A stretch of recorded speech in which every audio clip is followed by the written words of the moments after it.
Join me for the latest reviews and news of the Disney Plus streaming series Star Wars The Mandalorian right here at mandominute.com.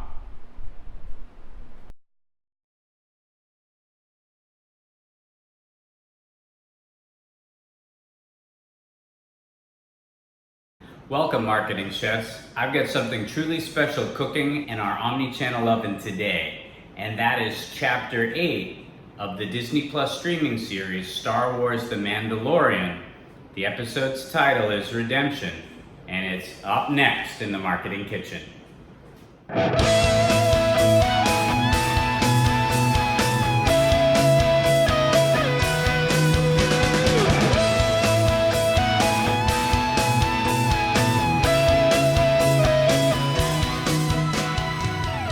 Welcome back, marketing chefs. I've got something truly special cooking on our storytelling stovetop today.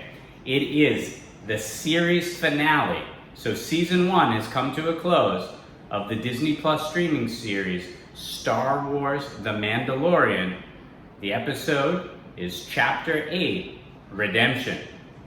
And before we get started, I just want to give a quick plug to AppFlicks. You can go to AppFlicks at appflicks.com. It is your streaming entertainment guide. Coming in 2020 is all of the latest streaming entertainment. That means video games, that means movies, that means TV series, that means sports, that means music, all in one place.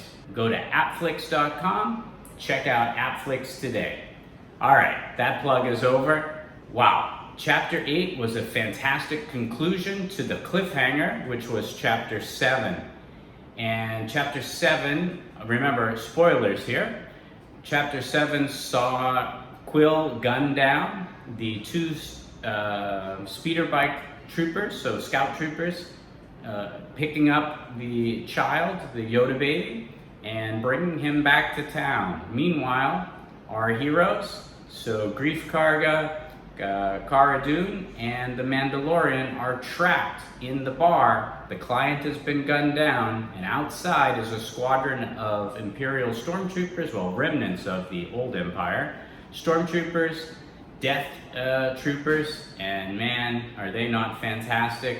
I've got to say, Rogue One, just a side note, Rogue One is far and above the best Disney Star Wars that we've received. Now that the saga has come to a conclusion, I would say Rogue One is the top of those. Second to that would be this Mandalorian series, and then probably Rise of Skywalker, Force Awakens, Solo, and that abomination titled The Last Jedi.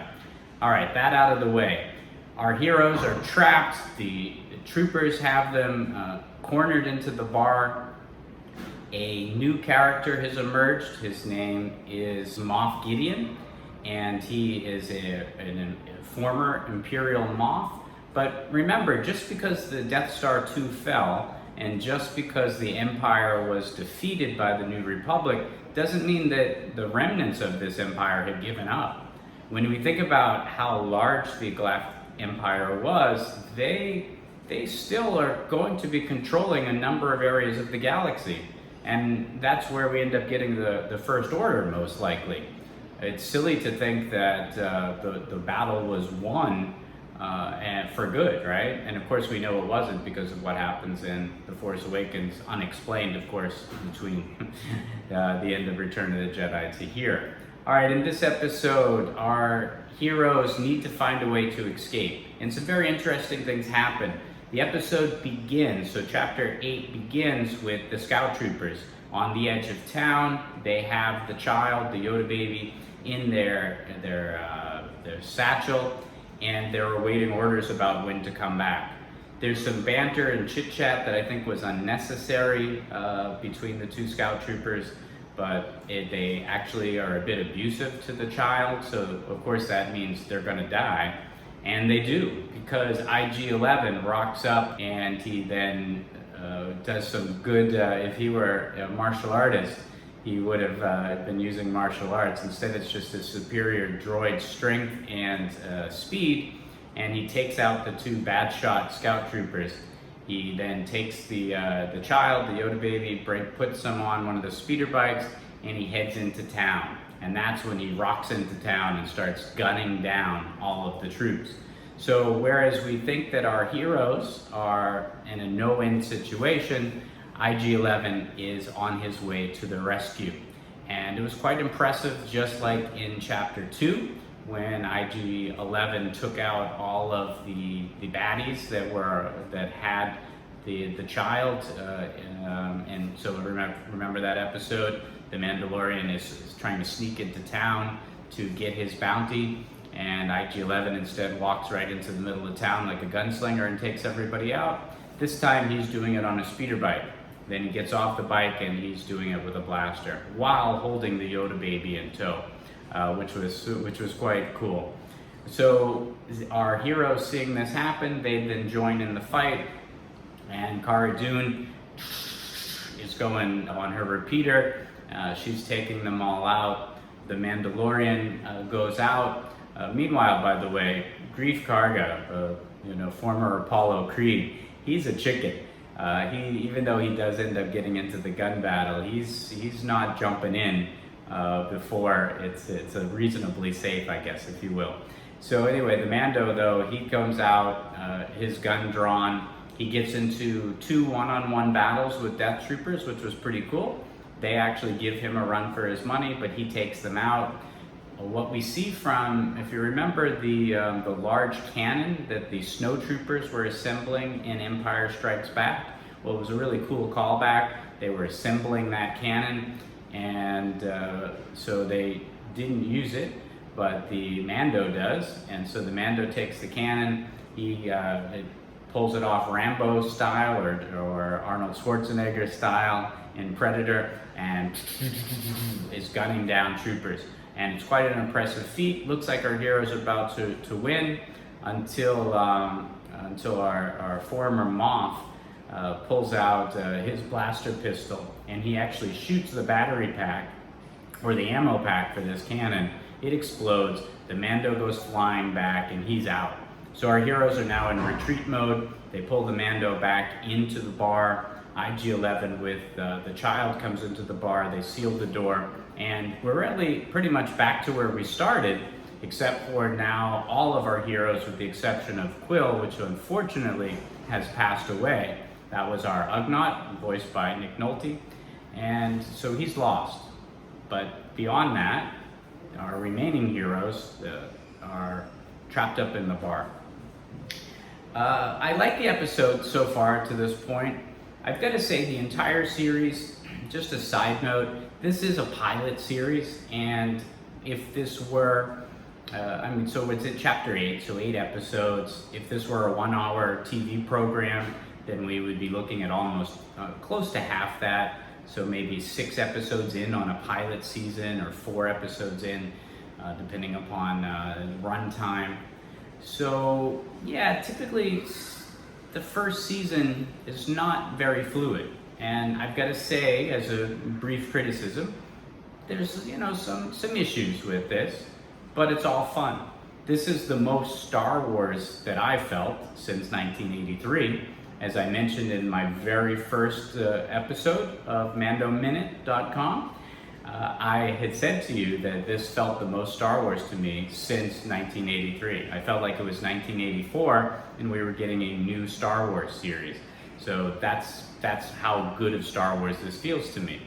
So second only to Rogue One, this is the best Star Wars we've gotten in a very, very long time. So I'm willing to ignore some, less than stellar acting, some directing that's not as fluid as it could be or is expected from film and or even television today. And also some of the special effects are very good, but the actor interaction with the special effects. So for example, there was one point where IG-11 and Greef Karga were interacting with each other, but the sight lines were off. So when the actor was recording his part prior to IG-11 being inserted there, anyway, these things happen. I'm assuming that season 2, everybody, this was I'm not saying it was rushed, but it was probably quickly produced. whereas some more time will be spent refining some of these rough edges for season 2. But if, you know, the story is not the most complex story, but it's fun. It's a live action cartoon. It's a Western. And yeah, anyway, it just works for me. So if you got a list of pluses and minuses, there's more upsides to this than down. So I'm not giving it a criticism at all. I'm just giving an honest critique of some things that could be worked on.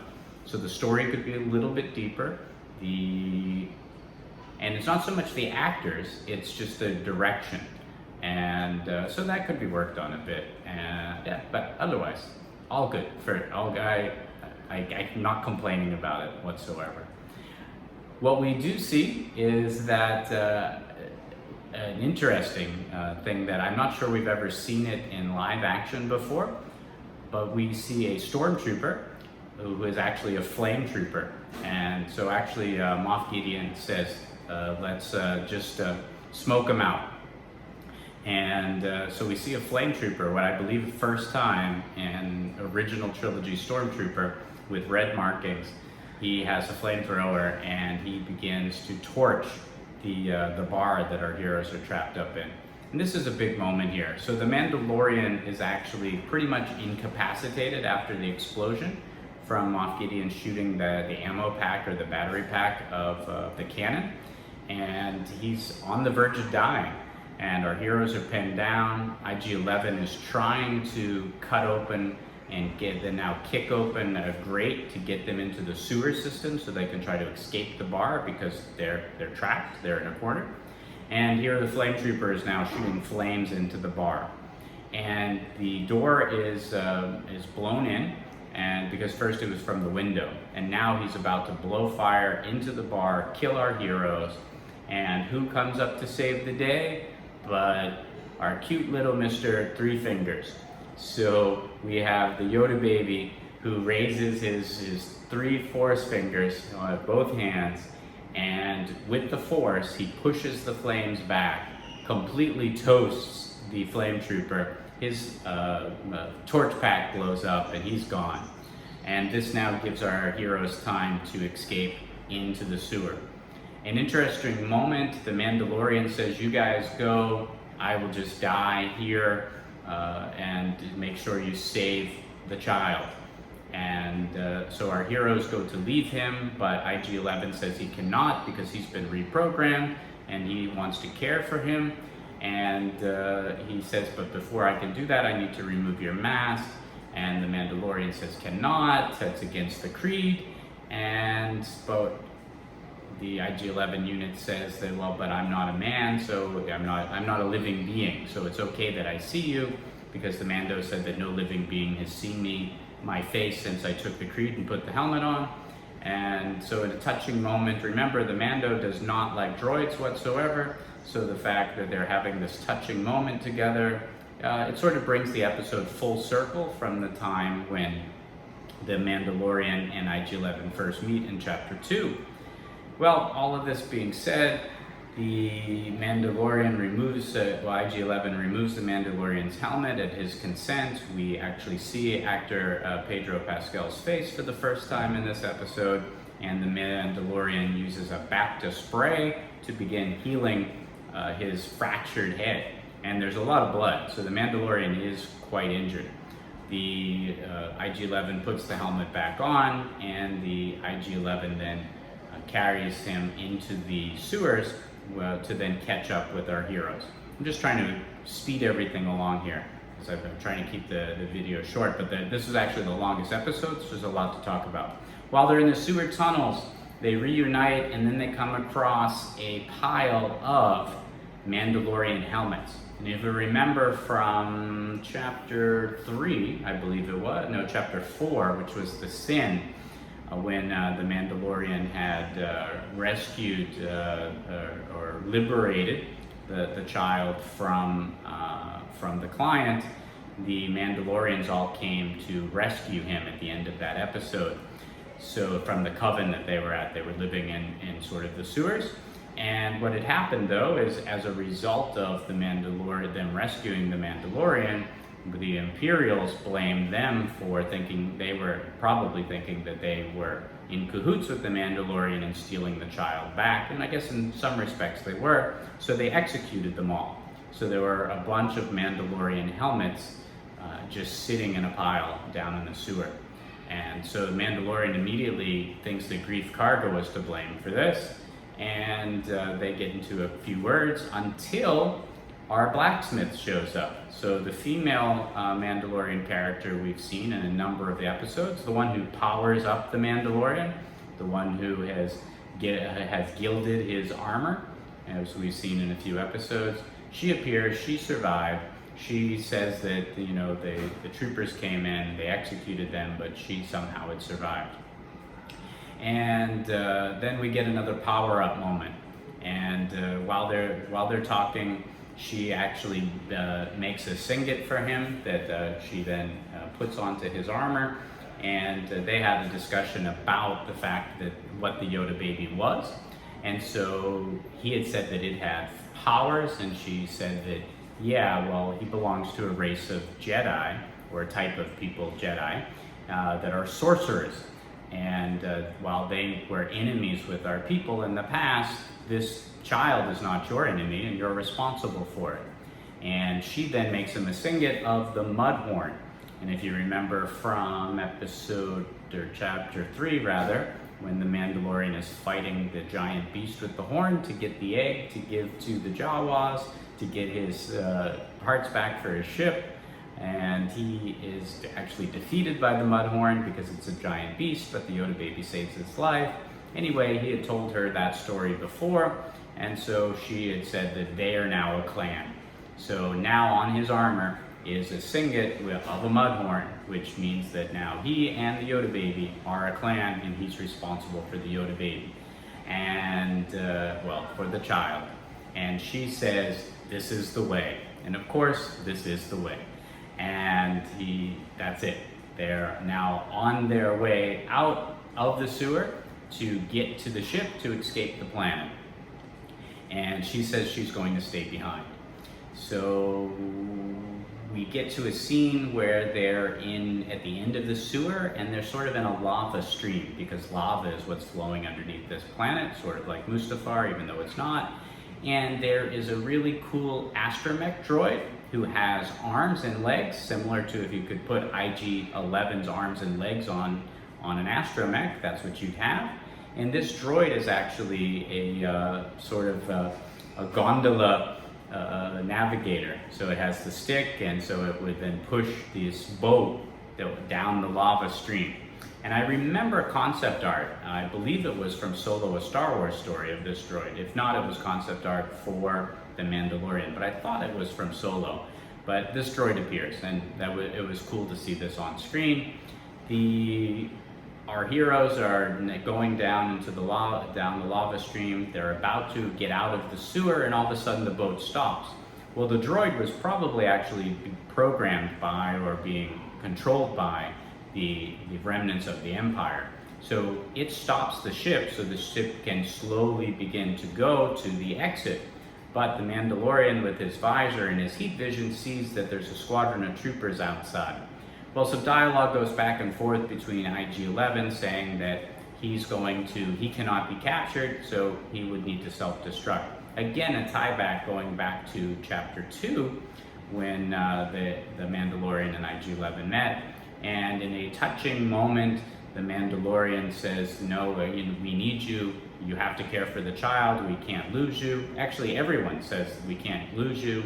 And the IG-11 says, "Don't be sad." And to the Mandalorian, he's like, "I'm not sad." IG-11 says, "But my sensors tell me that you are from your analyzing your voice."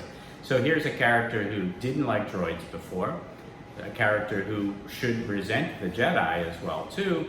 Anyway, he's compromising a lot of his past held beliefs because of what he needs to do to survive on this particular journey or mission that he's going on. What I do like, and what makes Star Wars best, is when we have a hero and they're not a complete character when we first see them. They're an incomplete character, and as they go on a journey, they level up. They become more full. And also, speaking of leveling up, before the Mandalorian left the blacksmith shop, she gave him a jetpack. And we all know the Mandalorians look fantastic in their armor with jetpacks, and our Mando has been incomplete without one. Now he's complete. And it's a beautiful new one, it appears, a shiny Beskar steel jetpack. So he has been leveled up not only as a character, but also in his armor as well. And IG-11 says that he's going to sacrifice for them. It's the only way to do it. And he jumps out of the boat and is walking in the lava. He gets ahead of them. He goes to the entrance of the sewer, and his self-destruct, that just like what we saw in chapter 2, boom, he blows up. And he takes out the entire squadron of troopers. Our heroes think they're safe until we hear a TIE fighter. And as we hear the TIE fighter, it is Moff Gideon flying over. He takes one pass and he misses. I don't know how that is possible, but I guess he's as good as a stormtrooper. And so he misses our heroes on his first pass. Grief Karga says, I can't believe he missed, and Mandalorian says he won't on his next run. And as the TIE fighter is approaching again, Mandalorian shoots up in his jetpack, flies into the air, uses grappling hook. He hooks it on the TIE fighter and is being pulled behind it. He manages to pull his way onto the TIE fighter. He places some charges on there. He jumps off. He then flies off, and then the charges explode. Part of the wing, the left wing of the TIE fighter, is severed off, similar to what we just saw in Rise of Skywalker. This time it's a bomb as opposed to a lightsaber, and the same thing happens. The TIE fighter crashes. So the Mandalorian returns back to our heroes, and then they're like, wow, good job. Grief Karga says he's going to stay behind now that the planet is clear of the Imperial remnants. Cara Dune says that she's going to stick with him just to take out any other Imperials if necessary. And Grief says, you're welcome back to the guild. And in fact, your rates have gone up after doing all of this. So as soon as you take care of your business, you're back in my employment, and I will pay you top dollar, and I'll give you the best jobs. The Mandalorian says, well, I'm not going on any holiday. I need to find the source of where the child had come from, because the blacksmith had said, you've got to take him, he's a foundling, and you need to take him back to his people. So that is the Mandalorian's question.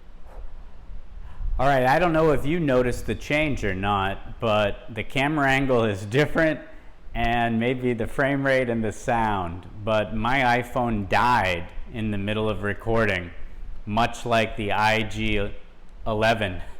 So I'm now using a different iPhone to finish the video. So apologize for that. Maybe you don't notice, but I just wanted to mention it because I can see it. So Moff Gideon's TIE fighter crashes. Mandalorian safely lands back to ground. Our heroes say, wow, done, we survived. Grief Karga says to Mandalorian, wow, your rates have gone up, you're back in the guild, I'm staying on the planet. Well, now with the remnants of the Empire defeated, we'll be back in business. Cara Dune says she's going to stay with him as well too. He says, oh good, I could use you. And she says that she's not staying to be a bounty hunter, she's staying because she will clean up any other remnants that is there of the Empire. And she also wants to, there was something she wanted to clear up, I forgot as well too. I forgot what that exactly was. But let's see. It sort of ends telegraphing where season 2 will go, because the Grief Karga says that again, your rates will double. I'm going to give you the best work when you're back from your journey, and his journey being what the blacksmith Mandalorian had given him when she said, this is the way. You are to take the child, the Yoda baby, a foundling, back to its people. And you are now a tribe of 2. You're a clan. You have the signet there of the Mudhorn, which I've got my Mudhorn Andrew going on here, which you hopefully won't see in our next video. And so that's the Mando's mission. So series 2 has the Mando going on that mission. to return the child back to his people, finding where exactly that planet is because they don't know where this sorcerer species is from. We have Cara Dune staying behind with Greef Karga, reinvigorating his bounty hunter empire, and all seems well. The Mandalorian takes the Yoda baby back to his ship. He buries, which is in a sad moment, Quill, which again, one of probably my favorite character outside of the child in the series. I really just, I don't know, I just really liked that character and his arc and the I have spoken aspect of it. So Mando, complete with his armored up, with his new jetpack, with his insignia, and his clan now with the child, they board his ship. And as a surprise, he sees that the Yoda baby is wearing his necklace, which had the symbol of the Mandalorians, which is the mythosaur. And he had actually given that to Cara Dune earlier in the episode when he had said, "Leave me behind, show this to the Coven, and they'll welcome you in." So he rather than take the necklace back from the child, he says, "No, you wear it." So again, furthering the bond between the two of them. And they then fly off on their journey, which we'll see in the second series, which will be debuting, we believe, in either October or November of 2020, as teased out by Jon Favreau on the same day that Chapter 8 had aired. Now, we think all is done, except we see the TIE fighter that Moff Gideon had crash-landed in, and Jawas are already there on the scene about to scavenge this. Now, why there were no Jawas to scavenge the ship that had been sitting for 30 years in Rise of Skywalker, we'll get to that when I do my next video, which will be a follow-up review to the Rise of Skywalker.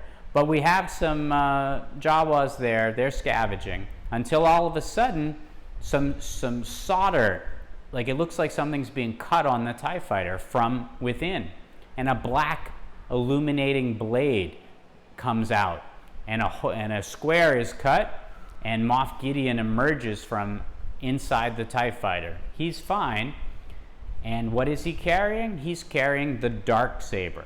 And for those of you who have not watched some of the expanded universe of Star Wars, still canon material, but this would be in the Clone Wars TV series, as well as in Star Wars Rebels, both of them helmed by Dave Filoni, who is a co-producer of The Mandalorian as well.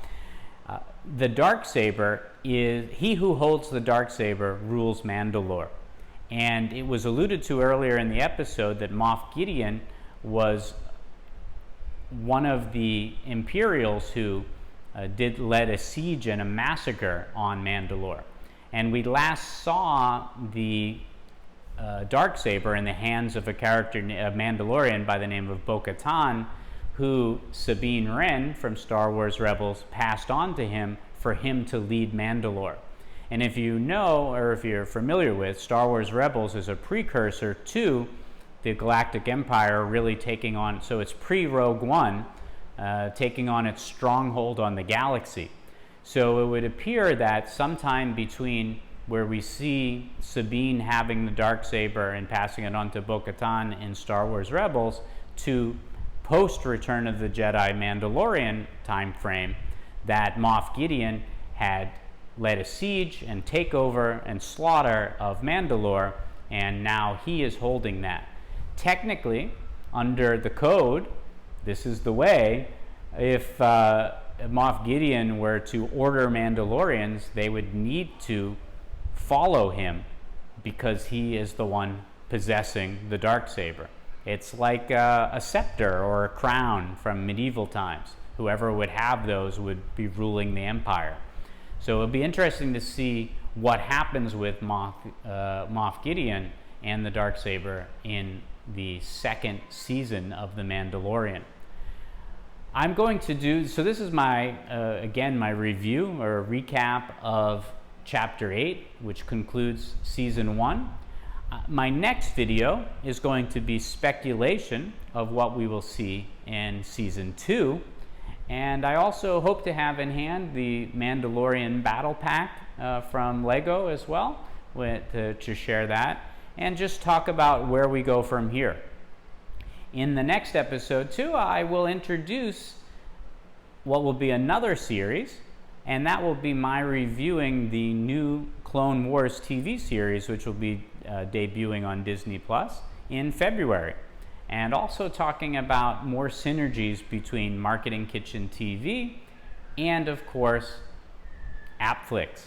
And if you haven't been to AppFlicks yet, I encourage you to check it out. You can just go right here to appflicks.com. All right, I thank you very much for watching this recap of Chapter 8 of Star Wars The Mandalorian Season 1. I'm really excited about our next episode, where we'll speculate about what will happen in Series 2. I've got an upcoming not episode for Mandalorian Kitchen TV or in the mandominute.com, but another episode doing a final recap on Star Wars The Rise of Skywalker. That should be dropping later on this week. Once again, whatever happens in this kitchen shouldn't stay in this marketing kitchen. There's always something simmering on our storytelling stovetop. I'm Ron Vining, your host, and thank you again for watching Marketing Kitchen TV, or in this case, Mandalorian Kitchen TV.